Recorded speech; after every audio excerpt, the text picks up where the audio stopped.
Kembali di lapor polisi, pemirsa, seorang pria di Lombok Tengah menjadi tersangka kasus pembunuhan dua warga.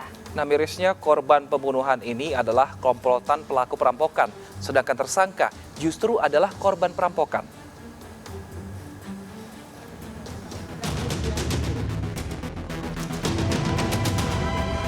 Akibat membunuh dua orang warga, seorang pria bernama Murtede asal Kecamatan Praia Timur, Lombok Tengah ditetapkan sebagai tersangka kasus pembunuhan.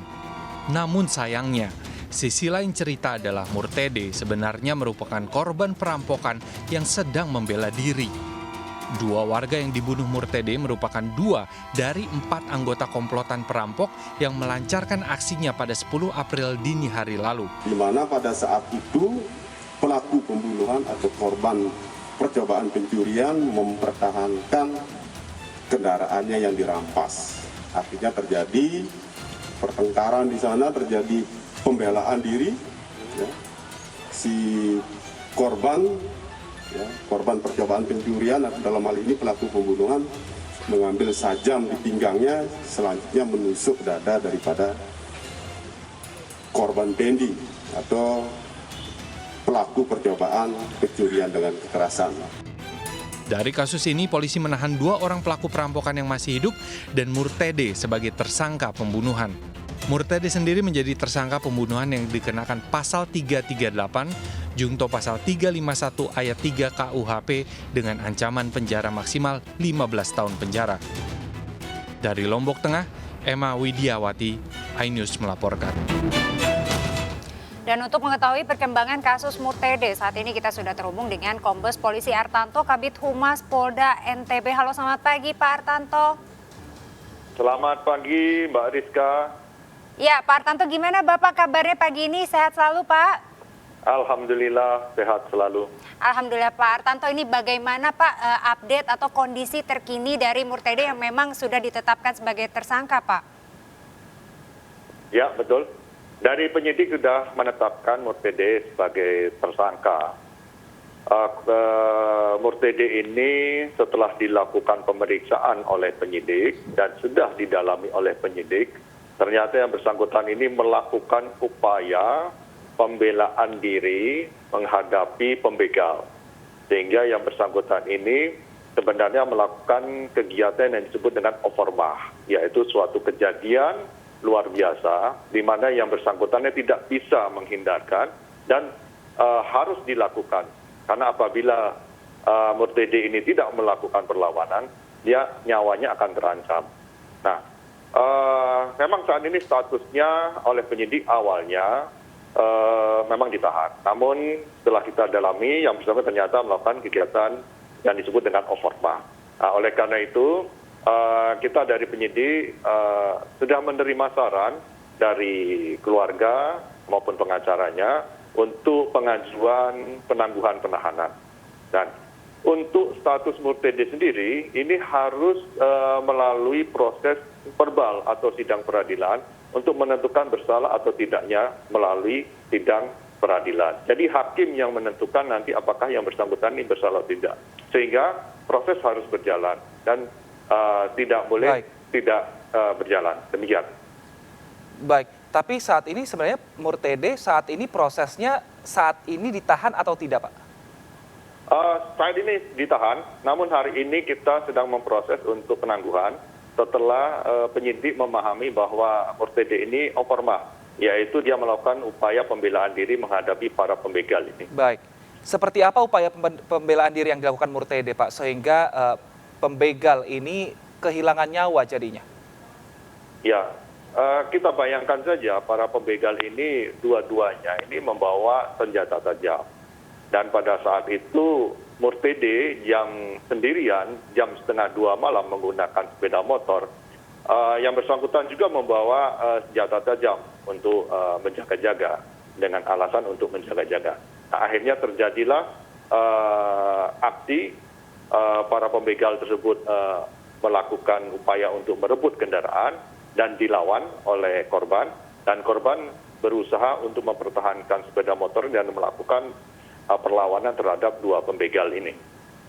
Sehingga pembegal ini kalah terhadap perlawanan dari korban atau Murtede ini, dan Murtede setelah kejadian itu langsung meninggalkan TKP. Demikian. Ya, Pak Artanto, tadi seperti yang Anda katakan bahwa ini termaksud dengan kejadian luar biasa di mana memang si korban ini mau tidak mau harus melindungi diri ya, membela diri begitu. Lantas bagaimana saat ini kondisi dari Murtede dan kenapa pada akhirnya ia ditetapkan sebagai tersangka? Bukankah sebenarnya Murtede ini adalah korban, Pak? Ya, kasus ini ada dua. Perlu dipahami bahwa kasus ini ada dua, yaitu pertama, kasus pembegalan itu sendiri, di mana pembegalan itu dilakukan oleh 4 orang. Sebenarnya pembegalannya ada 4. Dua berhasil dilakukan perlawanan oleh berhasil dilakukan perlawanan oleh korban yang berakibat meninggal dunia. Dan para pembegal ini masing-masing membawa senjata tajam. Dan satu lagi terpisah, yaitu Murtede sendiri, dia dikenakan pasal 351 ayat 3 dan dijuntukan 49 di overmahnya. Jadi akibat dari perlawanan dari Murtede ini mengakibatkan pelaku pembegal ini meninggal dunia. Dan perlu diketahui sebenarnya Murtede ini membawa senjata tajam juga yang seharusnya ini tidak diperkenankan atau dilarang sesuai dengan Undang-Undang Darurat Nomor 12 Tahun 51. Dan awalnya penyidik melakukan upaya proses pemberkasan dengan penahanan, dan setelah dilakukan pendalaman oleh penyidik untuk Murtede ini diketahui yang bersangkutan memenuhi unsur untuk overmah, yaitu karena dia melakukan upaya pembelaan diri. Demikian. Baik, tadi kan pelaku pembegal ini ada 4 orang, 2 kemudian meninggal dunia. Nah, untuk 2 pelaku perampokan lainnya, Pak, saat ini seperti apa statusnya? Iya. Untuk 2 lagi setelah mengetahui bahwa temannya yang lain berhasil dilakukan perlawanan oleh Murtede ini, yang bersangkutan pun melarikan diri karena Murtede ini mengejar juga pembegal itu. Jadi karena tahu temannya sudah roboh, pembegal ini malah lari karena dikejar oleh Murtede. Demikian. Baik. Terima kasih Pak Artanto atas informasinya. Kita nantikan bersama seperti apa akhirnya nanti status. Sampaikan, Pak. Silakan, Pak. Ya, oke. Jadi untuk menentukan status dari Murtede ini yang kita sampaikan korban pembegalan ini adalah hakim. Jadi kita harus memproses verbal terhadap Murtede ini dengan hakim yang menentukan nanti pada saat proses peradilan ini yang menjadi kuat bahwa apa status sebenarnya Murtede ini. Bukan polisi yang menentukan statusnya, bersalah atau tidaknya. Demikian. Ya, baik Pak Artanto, terima kasih atas penjelasannya. Terima kasih juga sudah bergabung bersama kami di Lapor Polisi. Selamat beraktivitas kembali dan selamat menjalankan ibadah puasa Pak Artanto. Ya, terima kasih. Selamat siang. Baik, pemirsa dan juga Rizka, ternyata untuk kasus korban begal yang menjadi tersangka ini bukan pertama kali terjadi. Pada tahun 2021 lalu, seorang pemuda 21 tahun asal Medan menjadi tersangka karena menikam begal yang hendak merampas barang-barang miliknya. Nah, kasus serupa ini juga terjadi di Malang. Siswa sekolah menengah atas ditangkap polisi karena membunuh pelaku begal yang hendak memperkosa kekasihnya.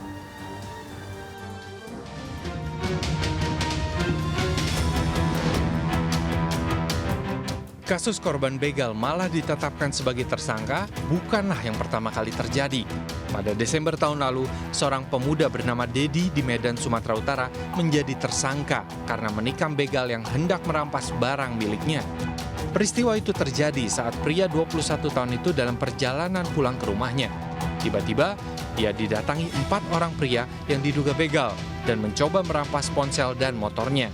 Dedi yang berusaha melawan menikam salah satu pelaku begal hingga tewas di lokasi. Pasca kejadian, Dedi menyerahkan diri ke Polsek Sunggal. Dedi juga meminta maaf kepada keluarga korban atas peristiwa yang terjadi. Dia kemudian ditetapkan sebagai tersangka dan dijerat pasal penganiayaan yang menyebabkan meninggal dunia.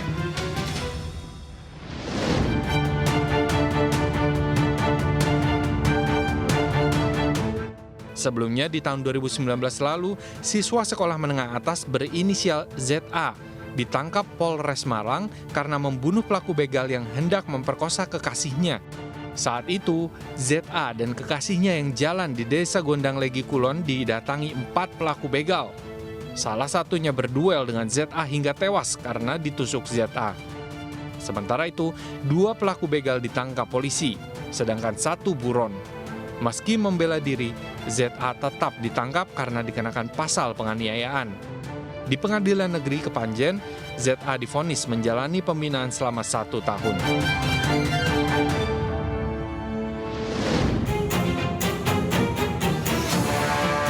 Kasus serupa lainnya juga terjadi di Bekasi, Jawa Barat pada tahun 2018 lalu. Polres Metro Bekasi Kota Jawa Barat mengungkap kasus pengeroyokan yang berujung dengan tewasnya 1 pelajar. Namun, saat prarekonstruksi, polisi menemukan fakta baru. 2 korban yang mengaku dikeroyok ternyata adalah pelaku begal. Keduanya sebelumnya berniat merampas telepon genggam milik pengendara motor yang sedang berhenti di jembatan Sumarekon. Namun, korban yang melawan merebut senjata tajam lalu membacok pelaku hingga akhirnya tewas di rumah sakit karena kehabisan darah.